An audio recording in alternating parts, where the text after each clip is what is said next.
Welcome back, everyone. It's the Self-Reg Show. I'm Susan Hopkins, one of your hosts, and I am here with the amazing Stuart Shanker. And this week, we are going to be talking about a concept called limbic braking. But before we get into that and what it is, why it was such a game changer for me, and hopefully for you, and I'd like to just ask Stuart, how are things?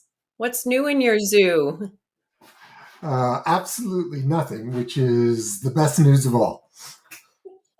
It's so funny how life changes as you go through the ages and the generations, and all the people joking about the birds. And yeah, you reach a certain age, and then the most exciting thing that happens is a certain bird gets a new bird feeder, and I'm kind of fitting into that groove of things. But it certainly doesn't feel like nothing is going on. It feels like the world is whirlwinding around us a little bit. Yeah. And for that, I'm always thankful for Self-Reg. When we think about this Self-Reg show, sometimes we're going to be talking about concepts like this one. Sometimes we'll be meeting people. Sometimes we'll be looking at different perspectives. We'll be looking at practice, always a little bit of the science and the theory. But this one today it's actually, you wrote in an email to me this week for a different purpose, that this was an advanced concept. It's not your basics in self-reg, and I think you're right about that. And yet the self-reg show is interesting because we're going to be skipping around. There'll be things that are revisiting some of the newer ideas. Sometimes it'll be going back to the core foundations, unpacking it in all kinds of different ways. But this one just seemed really, really relevant to me right now. So what can you tell us about limbic braking? Where did you coined the term, if I recall correctly?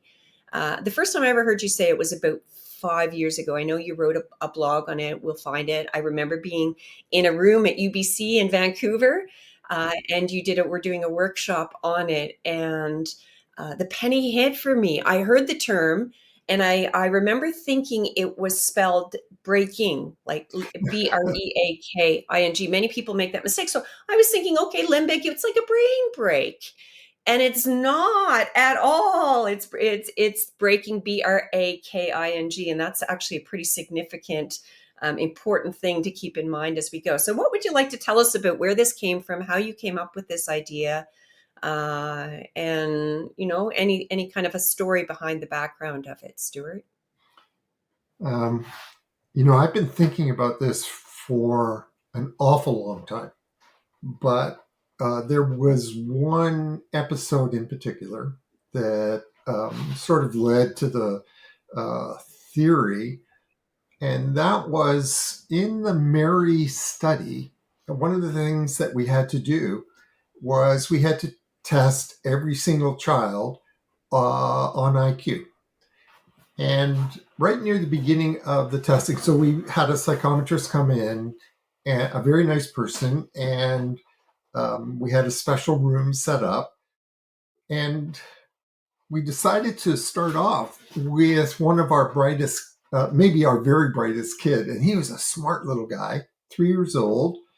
And, um, I'm not a psychometrist myself, but if I had an intuition, it would have been that he was certainly, 120 plus IQ, very smart little kid.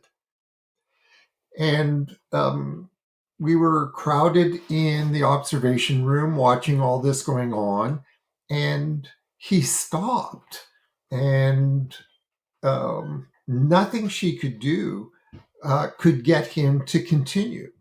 And he ended up with, a very low IQ, somewhere in the neighborhood of around 80.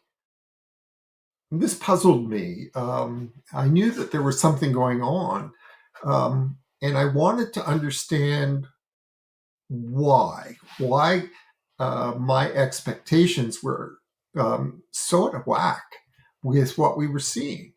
And when I say why, I really wanted to know, what was it about the situation? What was going on in his brain? It struck me that there was something really important here. And just around the same time, I was reading Dan Kahneman's Thinking Fast, Thinking Slow. And Kahneman told a really good story, and that was he was testing subjects on something called the ball and bat problem. And it's one of these stupid logic problems. You know, if a ball and a bat costs $1.10 and the bat is $1 more expensive than the ball, how much did the ball cost? And uh, what was interesting about this research was that Kahneman was sitting in a separate room, kind of like me sitting in the observation room. And he could predict within like almost instantaneously when a subject was about to quit. So they'd be trying to solve it. And then, you know, sometimes they did, but a lot of times they couldn't solve it and they gave the wrong answer. And he could tell by observing their, he had an eye tracker called the Toby eye tracker, and he could tell by watching the subject's pupils and by measuring their heart rate the precise moment at which they were going to give up. So that was really cool. And I should tell you just a little bit about Kahneman. Kahneman so he was a psychologist, and in the 1970s, he did some groundbreaking research on the connection between pupil dilation and what he called mental effort. And so, when what he discovered in his research was when the pupils reached maximum dilation, that was the point at which people gave up and would just give the wrong answer.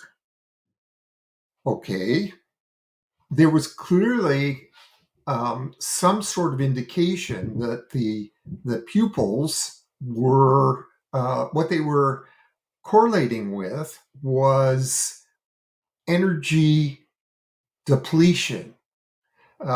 And you have to remember that when we're thinking, when we're working on a problem, we actually do it with our whole body. Our muscles tense up, the muscles in our face tense up, in our eyebrows.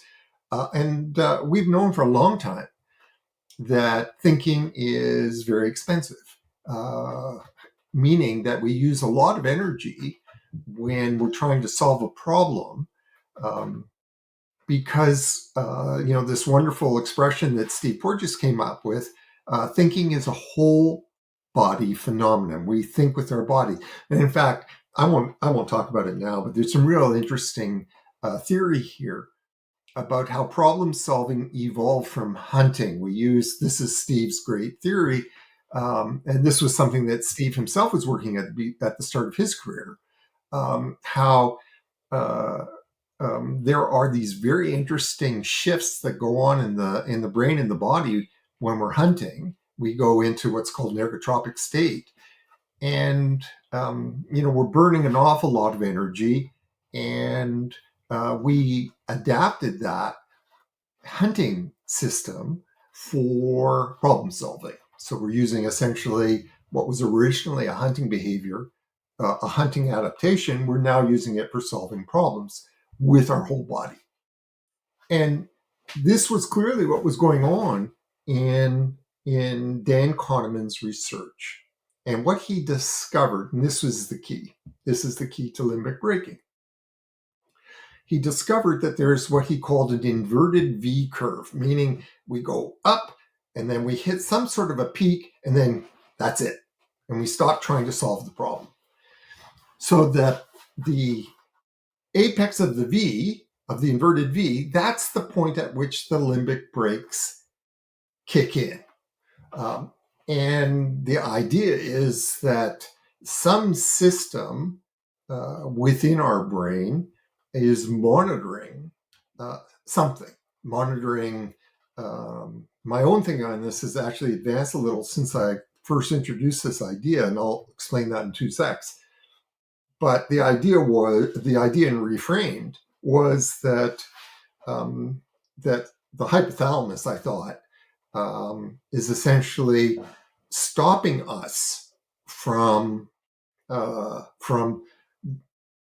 using up way too much energy. So it's a braking system. And then I thought about the kid in this study, and what was really interesting, as I was thinking about this, was that at the moment of braking, he stood up, he jumped up, and I realized that his standing up and his hands were clenched. I realized that this was yet another, indication of limbic braking. Now, I got to do one last bit of science. If you read You're Kahneman, already blowing my mind. So, oh, and I was excited. I chose this topic, but now you've taken it in other directions. So, holy smokes, we may be here for a while. well, I want to go in one more direction in a sec. Um, now, I used the term. What Kahneman said was that pupil dilation and heart rate, which are, we've known this forever, these are indices of autonomic arousal. So what that means in English is that when we're working really hard on a problem, our heart goes up. We're recruiting energy, and there's a complicated story here, which we won't go into, but basically cortisol is going up because the cortisol is what gives us the energy, releasing the energy that we need to solve this problem because we're using all our muscles, etc. And so in Kahneman's discussion of this, he talks about it as mental effort. That somehow, I don't know what that means. There's been this idea of mental effort going back to the beginning of the 20th century in Charles Spearman, but the idea is basically that somehow the brain is working really hard. But then a team of psychologists did a fabulous study in which they had people holding onto those, those hand grips you use if you want to strengthen your hands. So you had to hold on to those for as long as you possibly could. And guess what? They were tracking pupil dilation and heart rate. And they could predict, just like Kahneman, they could predict the exact moment at which you let go with the hand grips.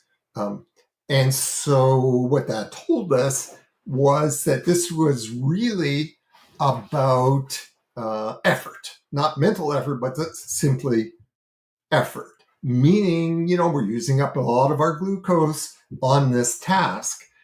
And, going back to Steve Porges' point, they found this really interesting parallel between mental and physical effort. They're both using all these muscles that evolved for hunting. Okay, so then I'm thinking, well, that's real interesting because the little guy in that first study was clenching like I told you, he was clenching his hands just like somebody that was clenching the hand grips. So, okay, but I still haven't explained anything. All I'm doing here is I'm noticing something really interesting. And what I'm noticing is that when we're engaged in what is essentially a stress, and the stress could be hunting, the stress could be holding on to these grips, the stress could be solving a problem, we reach a certain point at which something in the brain says stop. And when it stops us on a dime. We come to a screeching halt. And why that happens is, in Reframed, I talked about it in terms of I gave an evolutionary scenario. But I've been thinking about it, and I recently come to I've become aware that there's something really interesting going on here, and that's what I want to explain.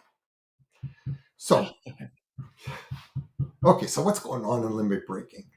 So what's happening is we've got this stress, the stress of squeezing or the stress of solving a problem, and we reach a certain point where a switch is clicked and we stop, come to a halt.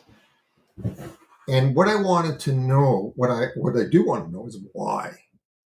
And um, you have to go back a little bit in self-reg theory and remember what we're talking about when we're talking about a stress. So a stress is anything that requires us to burn energy to to keep our heart racing or our breathing fast or whatever.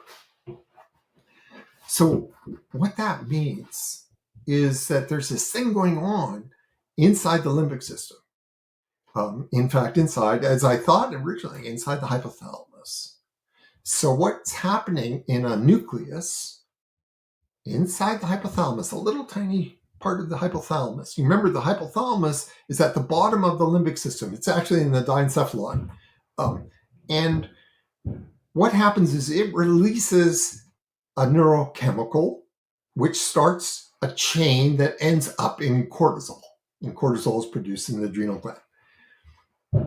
Okay, now when cortisol gets really high, okay, it triggers a system deep inside the brain, deep inside the gray brain.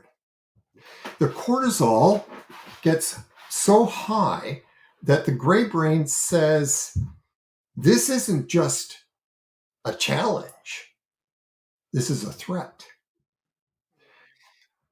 And it responds with this massive nonlinear transition. That's Vogel's term, this nonlinear transition. So what that means in English is these systems deep inside the midbrain, what they do is they suddenly transition to deal with the threat. Okay, and that means a flood of neurochemicals. So we get what are called catecholamines. So these get released: adrenaline, noradrenaline, epinephrine, all of these things, and of course dopamine, to deal with the threat. And it's an ancient brain. It doesn't know. It doesn't know that the kid's just solving a problem. It thinks that as far as it's concerned, cortisol gets too high, it must be a threat, must be a danger. And what it does when that part of the brain thinks it's a survival situation, it shuts down the prefrontal cortex. It shuts down thinking and problem solving. That's why we see an inverted V. That's why you get this sudden, holy cow. So before you go anymore, I just want to make sure I'm understanding something. So let's say I'm a teacher or a Yep, principal, yep, yep, or yep. I'm in a school, and it's math test time. Okay, Great, so it great is question. standardized tests of some kind. And I'm not a scientist, so I'm trying to make sense of this. So please make sure you correct if I get any of this wrong. But let's just say I'm on the other side of a wall and I can see this whole group of grade 9 students or grade 6 students or teachers. All I can see is their eyeballs, right? So all I can see is their eyeballs. I know they're writing a test of some kind. I don't know their age. I don't know their gender. I can't see the sweat on their brow. I can't hear them swear. None of that. All I can see is their pupils. And if I'm watching their pupils a big portion of the time, I should be able to predict the moment before they put the pencil down or get off the keyboard. Even if it's just a split second, just Yep, because so that's like huge for any of us that are talking about motivation for kids. Like we're saying, oh, try harder, stick with exactly. it. And it's like, no, that actually is happening to them. It's not that I'm not going to do this test anymore. It's something that happens first and then the pencil goes down, even if it's just a split second. That's pretty huge. Am I Huge. understanding that correctly? Yep. Okay, so now it's the perfect example for us to think about. Um, so let's go back to my little guy. So what we're seeing with when his limbic brakes kicked in was a stress response. It was a response to the stress had become too great for him, and so his brain goes through this shift and it stops him from solving the IQ test, from even working on it, from answering. So why the stress? I mean, they're simple enough questions. Well, remember that our little guys were kids on the spectrum. So first of all, he's in a room that he never went into. Um, the therapy room was a fun room, and it had toys and swing and trampoline. He's in a little tiny room that he's never gone into before with a person he doesn't know. He's never met her before. And there's a sort of relentless pace to an IQ test, and that's the whole point, because it's solving against time. So, wow, that's a lot of stress for a kid. Now, with a kid on the spectrum, you could do what Susan just said. You could say, and in fact, she tried. So when the brakes kick in, we can try to use our voice or our presence to push them to override the brakes. But when you're working with a little guy on the spectrum, overriding the brakes means you're going to get a meltdown. You're going to get, and the psychometrist was attentive to that and didn't push too hard. But now you've got a problem. And the problem is that you can't test him again, because in his brain, there's a memories formed. This is a threatening situation. I remember my brain remembers the last time I was in here. I'm not doing this again. You won't even get him in that room again. And unfortunately, that's what happens with math. So with math, if a kid's limbic brakes have kicked in, and we've tried to override them, we've tried to, come on, you can do it. And we think to ourselves, oh, he's just being lazy, he's not trying. Now what's happened is he's stored a memory that his brain thinks that this is a threat. And he's not even going to try the next time. So now I started to think, okay, so with my little guy, I can figure out what the stresses were. What are the stresses for the little kid or the older kid in math? I mean, why would math be a stress? You're just trying to solve a problem. And we now know through some really great research that kids solve mathematical problems at different rates, that some of them have the way their brain processes math information. It's a little slower than, say, average kids. And the problem's not that they can't solve the problem. It's that they can't solve it at the same pace. And I was thinking about our little guy and why I thought he was so smart. Well, of course, when he's with me and he knew me, and there was a lot of physical contact and he got touched and everything. So there was, we were reducing the stress dramatically.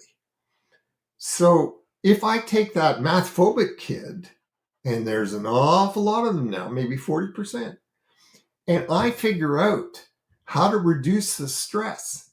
And we got lots of ways of helping a kid who's got some processing slowness to build up that system.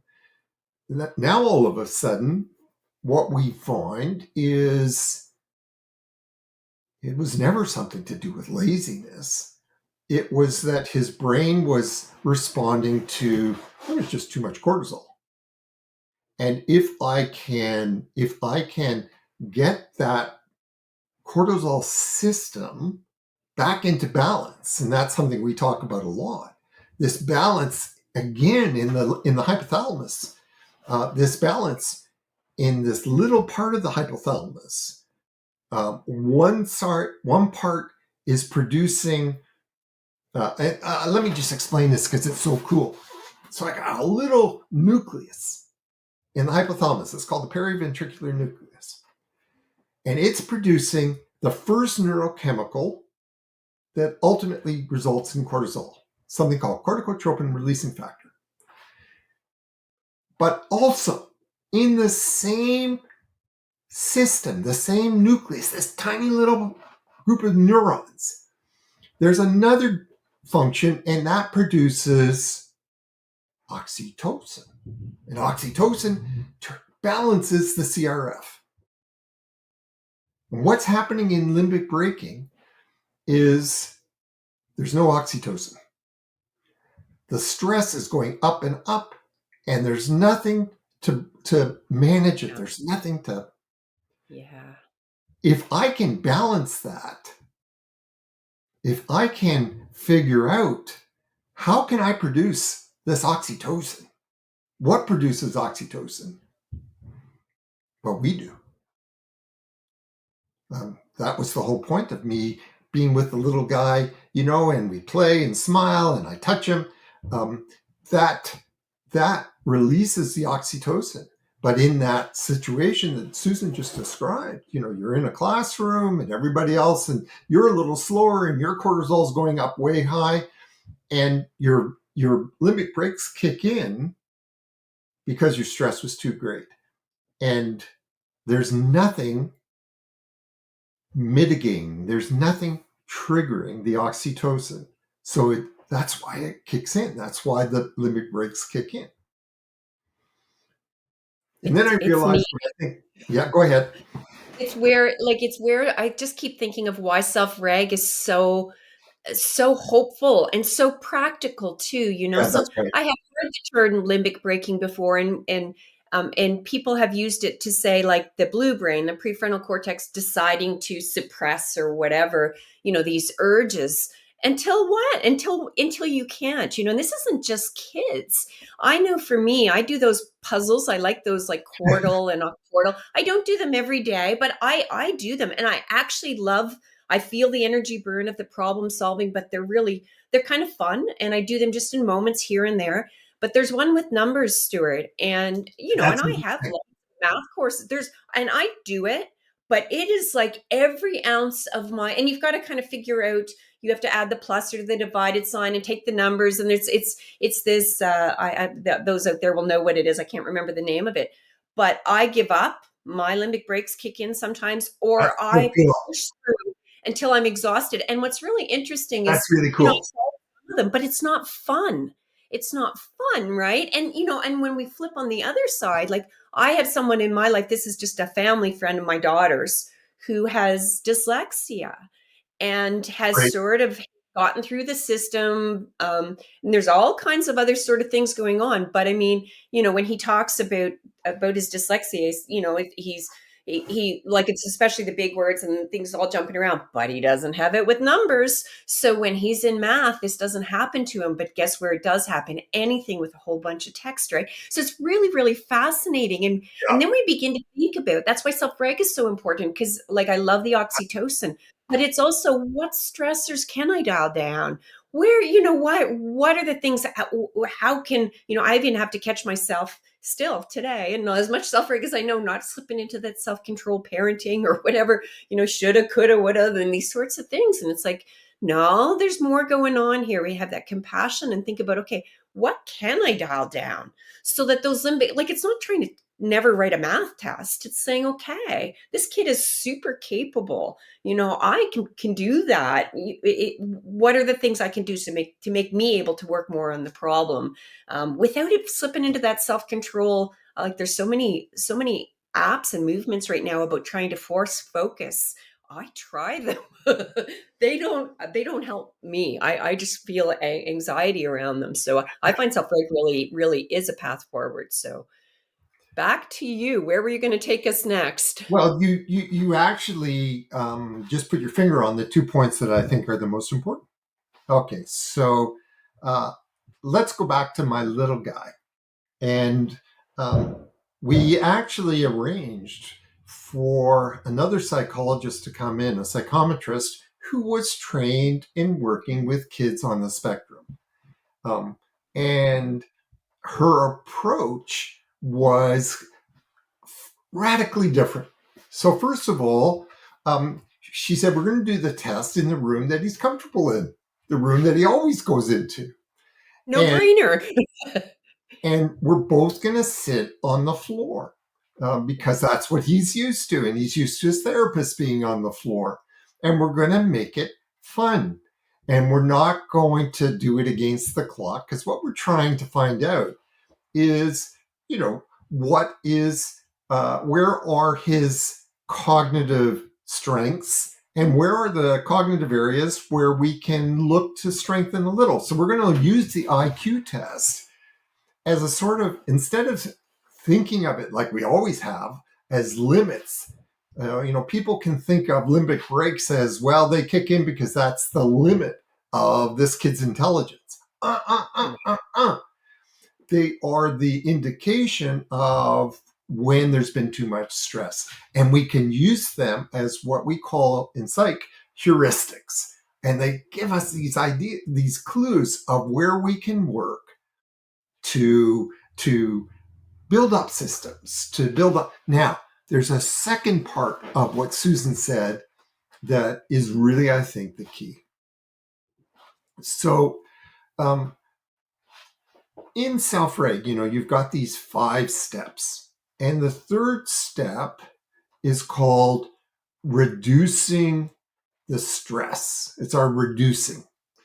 And so a lot of people think of that in terms of, well, does that mean that, I've got to, just whereas the other kids are already doing algebra, he's just, we got to stick with Doing a puzzle. arithmetic. Yeah. Yeah.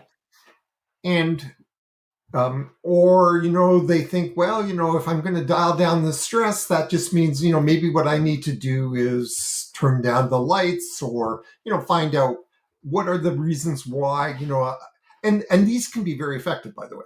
So like there's a fascinating study, I can't remember where, maybe Australia and New Zealand, where they used portable carols for kids that were math phobic, and they found that their math scores improved dramatically. But remember that what we're talking about, when we're talking about the cortisol that gets released to deal with stress, we're talking about a self-regulating system, Mm-hmm. a self-regulating neurochemical system. So I mentioned, you've got on the one hand, so I'm going to use my hands as my visual here. So on the one hand, I've got the stress chain is going up, so the CRF, the cortisol is going up. But I've also got on the other hand, the oxytocin's going up, and the other part that Susan mentioned, the pleasure, which is the opioids. So it's not that I need to say, here's my stress level, and I got to keep it down here for this kid.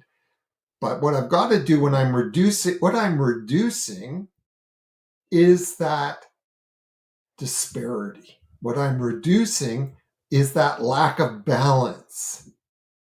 And so maybe I'm going to do it by dialing down, or maybe I'm going to do it by increasing the oxytocin. Mm-hmm. How do I do that? Well, there's lots of ways. And that's what we teach in Self-Reg. So, I'm going to bring this down, but at the same time, I'm going to raise this up. And maybe what I'm going to do is I'm going to raise it up with my voice, my soothing voice. We know that music produces oxytocin. We know that nature produces oxytocin. We know that exercise produces oxytocin. Guess what? We've got all this research telling us about how, well, what we find with kids that are overstressed is a little music actually helps them, or singing helps them. All of these studies, or exercise, or climbing, what we're doing is we're reducing the disparity between the cortisol and the oxytocin. We need the oxytocin to turn off the stress response, to keep it within here. So how do we do that? Well, we study Self-Reg. So what we realize in Self-Reg is that limbic braking is our key. It tells us the brakes have kicked in because of this disparity. So now what we're going to figure out is how to close it. And guess what? if instead of seeing this as what Susan said at the outset, it's not a motivation issue. It's not that the kid's being lazy or that we have to. Instead, we see the limbic brakes for what they are, a mechanical system that operates without our volition, without our awareness even. And we're going to use this to motivate ourselves to figure out, why is the stress so great? What can I do to reduce the stress? And what can I do to to get that system, that self-regulating neurochemical system, back into balance? What am I looking for? I'm looking for getting that kid into step 4. So what I want is, instead of seeing math or whatever your example as a threat, if the child sees this or the team sees this as something that feels good. By the way, when you get into balance, it feels good. It's as simple as that. It releases neurochemicals that are pleasant. That kid or me is going to be calm. And when I'm calm, it's not just that I've solved problems better. It's exactly what Susan said. It feels good to solve these problems. It doesn't leave me feeling shattered. It leaves me feeling pleasantly satisfied. It's so amazing when I hear you talk. I keep going to scenario after scenario after scenario of how we can apply this. Some people may hear this and you're thinking you're hearing 3 or 4 year olds and you're like, okay, but I'm in high school and I have 20 kids, or I'm teaching in university and there's 150 students. What am I supposed to do? Or you can find that reframing and that compassion to realize, okay, it is too much stress. And then we slip so easily back into, behaviors, practices, or these ways of, we think we're reducing stress and we're giving, I often hear about university students, we're giving them, Yeah, graphic organizers and time management classes. And we think that's actually reducing the stress. We don't realize we're not, we may even be raising it. I go back to Brenda Smith-Chan. Do you remember years ago, she had that I sure do. um, psychology, so I was teaching at the university, and it was an exam, and the university, in its Sure. wisdom, if you have power to influence this, don't do this. Thought they scheduled the exam, psych one, I think it was like first year psych. So like there were 300 students or something on a Sunday night at 8 p.m. And it was like at the end of the exam period. So December 17th or something. And so one of the things that she did was she joked and made fun. It's like she did all kinds of fun things around it. But They one of the came in things was their go have a pajamas. pajama party, Yeah, and she made everybody cookies. And I know I and here's what's interesting. So some of the people that heard she did that, some of the other professors are like, oh, we got to teach them the real world or whatever. And it's like, you know what? From my perspective, it kind of goes back to what you were saying in your earlier example, Stuart, is we're trying to understand what these young people know, getting them burnt out, frustrated, the sense of injustice, nervous, or any of these sorts of things. Anything that we can do, it's almost to turn down that temperature in that room. We stand a lot better chance of kids being able, and young people being able, to show us what they actually know, which is the purpose. That's not going on soft. That's believing that there is more than, that's truly behavior is communication. We say that all the time, but no, it's like limbic braking is a gift. When you're seeing nerves and kind of coming out in all kinds of ways, it's telling you something. Then you got to take those moments and do your own step forward and go, okay, what am I sensing? What is it telling me? And where to from here? It's not about the strategies in the bucket. It's not about the cookies or it's about the intention of trying to find a way to genuinely, lighten the stress load, especially from an equity perspective. Because guess who has heavier stress loads? Black and brown children, children with diagnosis of different things, socioeconomic status kind of can all be part of that as well. So I see you waiting. I love when you have that energy of you're waiting to respond. So Well, there's just one last point about Brenda's experiment, if you want to call it that. Her class average was off the charts. Yeah. Yeah. Okay, so you guys, Susan and I know Chris Robinson really well. And Chris was Mary's occupational therapist. And so what Chris did, and so you have to try to imagine this person. She is, I don't know, she's just a ball of fun. And so what she did was, as we're doing, as Pam was, our psychometrist was doing the study, so Chris is there because that's that familiar presence. And every time he got an answer, every time he answered, right or wrong, didn't matter, Chris went, yeah. And she'd go crazy and high five the kid. And so what that's doing is it's giving him that charge of dopamine and beta endorphins. And oh my goodness, does that feel good? And guess what that little brain is saying? I want more of Yeah. that.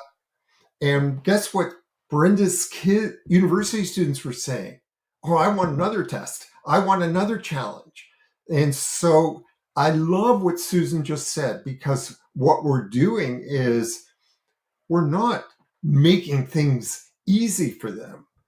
We are supercharging the system that they need to go out, embrace challenge, to have that positive, optimistic, take charge attitude. And that's going to filter through every aspect of their life, just as it did with this little 3-year-old. So this is a pretty big lesson.